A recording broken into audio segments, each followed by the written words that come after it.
All right, so today I'm going to be going over my number one reason why you should probably consider not getting one of these, an Australian cattle dog. And so it's going to be a good one. There's a lot of reasons that you guys should probably consider, and I have a lot of them on other videos, but this is something that I haven't necessarily talked about as much before in this depth. And I think it's going to give a lot of you a little bit more insight into the breed. Hopefully, that's my intention. That's my goal. So without further ado, let's do it.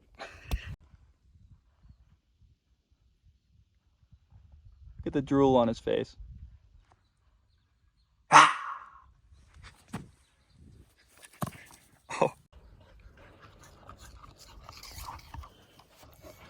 All right, so it's too bright. I'm keeping the sunnies on. Sorry, guys. All right, so my number one reason why I don't typically recommend this breed is because simply of what they were originally bred and designed to do. All right, and so what that kind of means is, okay, let's look at this dog. Let's see the fact that it was bred to bully 1,200-pound cattle all day long. Okay, I shouldn't have to say much more than that, but people don't really realize what that means. And I'll be honest, like, I probably didn't necessarily fully understand what that meant at the beginning either when I got into this breed. They are, oh, what? Reason number two is their freaking shrill bark, but we can talk about that later. He dropped his ball. So the temperament and personality of a dog that was designed to bully a stubborn livestock. It's cattle are stubborn as it is. Okay, so you need a dog that's even more stubborn, and also a dog that's tenacious enough to continue to go back after getting kicked in the head. So I mean, we're talking about it's like a little honey badger of a dog in a small little body with endurance to go all day long and drive to, look at, he just always dropping a ball at your feet. Let's go, let's go, let's go. So if you aren't always doing something, you know, if you're not an active person, if you're not always outside, you know, this might not necessarily be the dog for you. But more importantly than energy, I would say, is temperament of the breed. Come here, Cowboy. Drop it.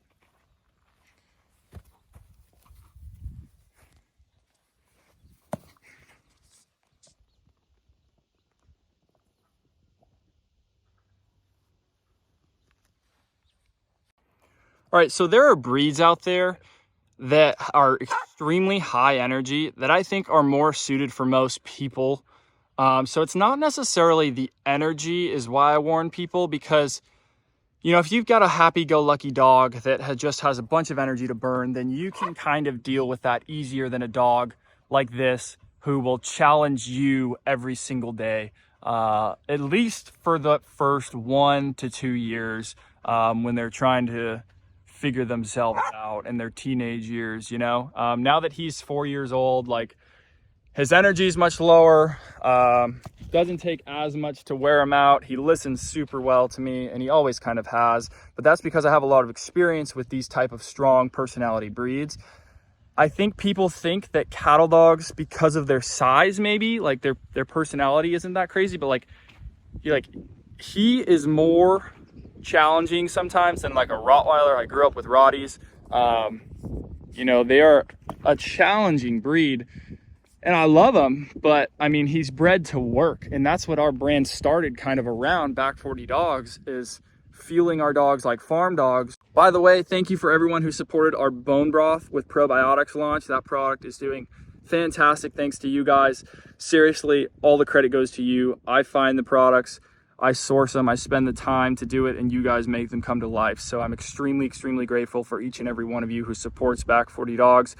If you haven't yet, you can try us over at back40dogs.com. Our whole mission is to fuel 1 million dogs like farm dogs, to help fuel them for longevity and more memories together. So you guys can check us out over there.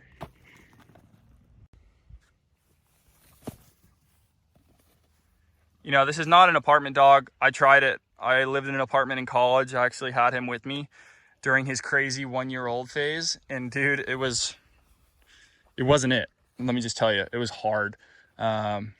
So can you have these dogs and live in smaller places? Sure. Are there exceptions to the breed, guys? Like Of course, there's always exceptions to the breed. Some cattle dogs might be super sweet. You know, they might not adhere to any of these things that I'm talking about, but for the most part, you know, I talk to a lot of people with this breed. I get a lot of DMs every single day on Instagram. The stereotypes that I'm talking about are 100% true for my dog. And I know a lot of people out there are dealing with the same personality and traits as well. So, oh, look at, now he's tired. Go on, fetch. And number one reason is just look at what a dog was bred to do originally. And then within that, when you're picking out a puppy, if you're adopting, obviously you can't tell as much, but if you're picking a dog out from a breeder, then you can actually kind of start to know what genetic lines are more focused towards a working stock dog, what genetic lines are more focused towards maybe a show dog or a pet. And then those temperaments will vary within the bloodlines as well.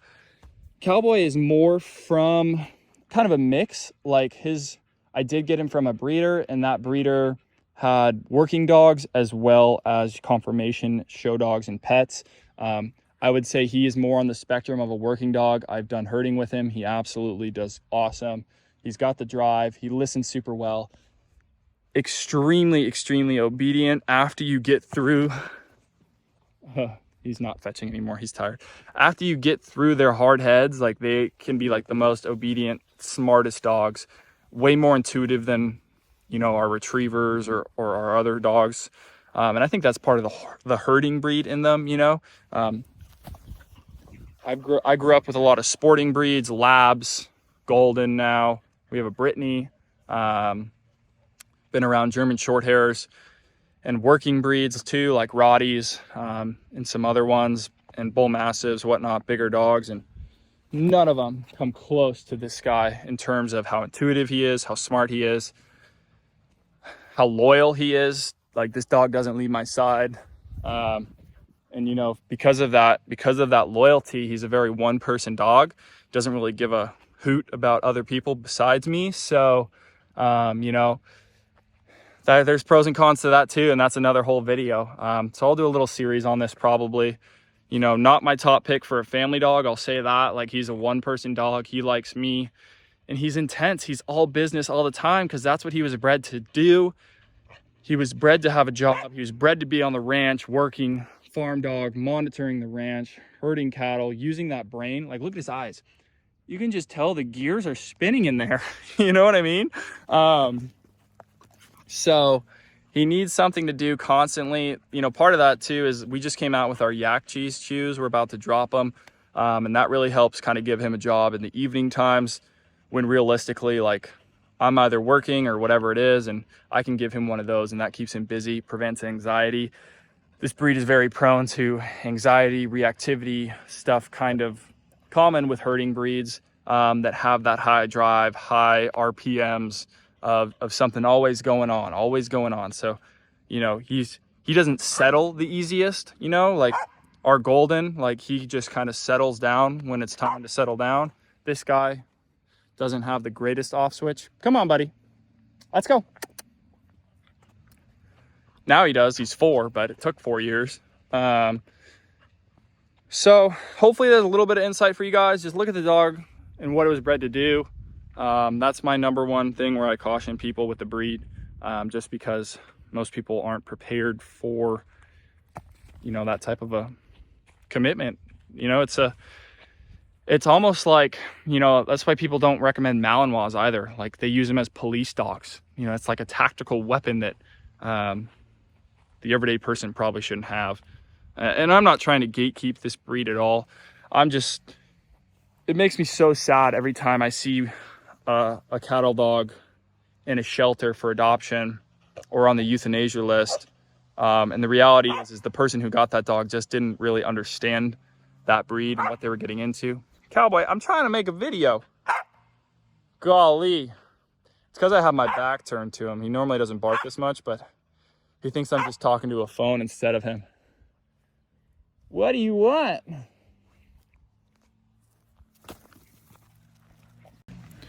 But like I said, guys, like, just know what you're getting into. If you're rescuing one, kudos to you, you know. But if you're not, if you're getting one from a breeder, just ask that breeder a lot of questions what their purpose of breeding is. So if it's like for stock dogs, if it's for pet, because you're going to get a very, very different dog based on that.